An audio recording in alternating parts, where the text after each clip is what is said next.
Hello. Yeah, hi, what's up? So what's the update? Wow, we incurred another debt. That's something serious. We need to stop this.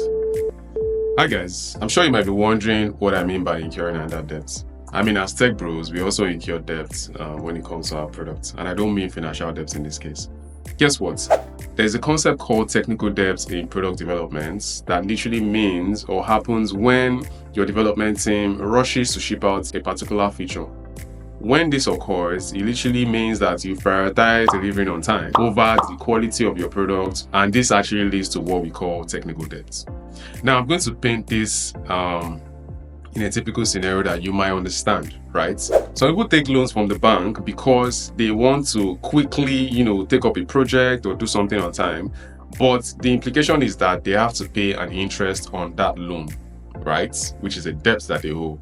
Still the same thing as your products, right? As a product manager, if you incur a lot of technical debts, it means you have to pay the interest in the long term, and that in a way affects your backlog because now your backlog is consisting of a lot of technical debts that you need to fix, aka bugs, right? And you don't want that, right?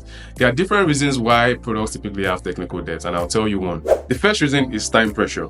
What I mean by time pressure is your product team is pressured to actually deliver a product on time or a feature on time. This leads to them trying to rush the code, bypass different processes, and just give you what you want.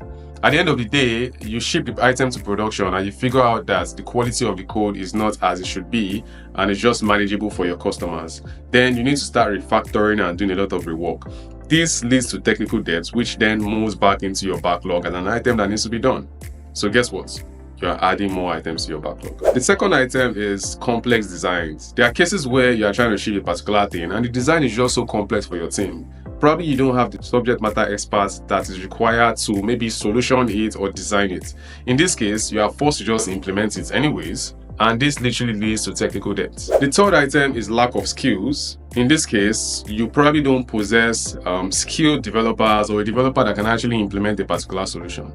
Take for instance, you are trying to build in or embed blockchain into your solution, right? And you don't have someone who is really skilled at doing that. And you're like, you know what, just go and read about it and fix it.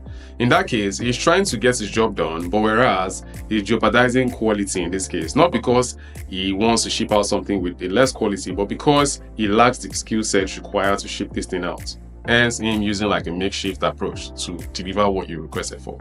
So in this case, it literally leads to you ending up having a technical debt. Another major reason why people end up in technical debt is insufficient testing. There are cases where you don't test properly or you have to rush testing just because you need to deliver something on time. In that case, it's very easy for you to omit a lot of test cases, negative instances and whatnot, hence missing those items out. And in that case, your customers start figuring them out on production and you're like, oh, when did this happen, right? That is also you incurring technical debt as a product manager. And you know what that means? The more you pile up your technical debt, the more interest you have to pay. Interest here means more work to your developers, more work going into your backlog, and more reworks to do for your products, which is not something you want. In a case where you end up having a lot of technical debts, then where is the time for you to actually focus on building new features and innovating around your products? I'll leave you to answer that. There are different types of technical debts and I'll take you one by one. The first type of technical debt is accidental, which of course the team did not even realize they actually made such a mistake. In that case, I think it's unavoidable and it happens in every product team. So as a product manager, you need to be proactive enough to actually resolve accidental technical debt on time before you pay high interest. The next in line is deliberate technical debt. In this case, the developer actually deliberately incurred the technical debt. And more often than not, this happens because you pressure your developers to deliver something in an unrealistic timeline.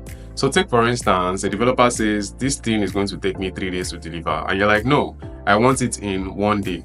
In such a case, he looks for the best way how to actually help you ship out in 1 day.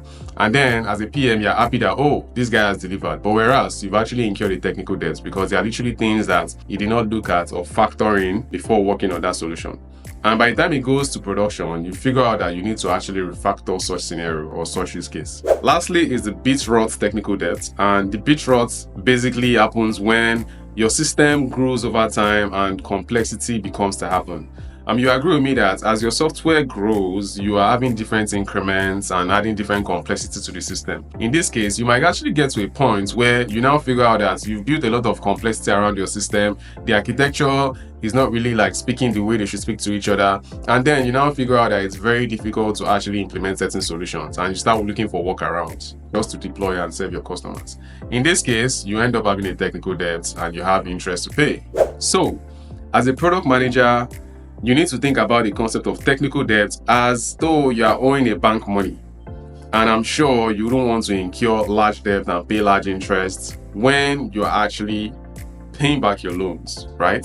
So see technical debt that way. You don't want your product to have a lot of technical debts that you have to pay back, hence limiting or constraining you building new features and innovating around your product. And again, I'm not saying that products don't incur technical debts, don't get me wrong.